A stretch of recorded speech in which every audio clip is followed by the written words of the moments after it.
Holes by Louis Satcher.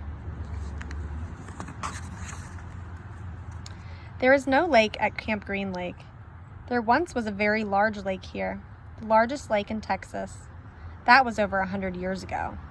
Now it is just a dry, flat wasteland. There used to be a town of Green Lake as well.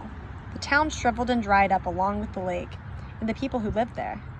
During the summer, the daytime temperature hovers around 95 degrees in the shade, if you can find any shade.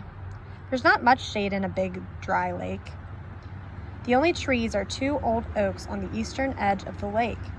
A hammock is stretched between the 2 trees, and a log cabin stands behind that. The campers are forbidden to lie in the hammock. It belongs to the warden. The warden owns the shade. Out on the lake, rattlesnakes and scorpions find shade under rocks and in the holes dug by the campers. Here's a good rule to remember about rattlesnakes and scorpions. If you don't bother them, they won't bother you. Usually. Being bitten by a scorpion or even a rattlesnake is not the worst thing that can happen to you. You won't die, usually. Sometimes a camper will try to be bitten by a scorpion or even a small rattlesnake.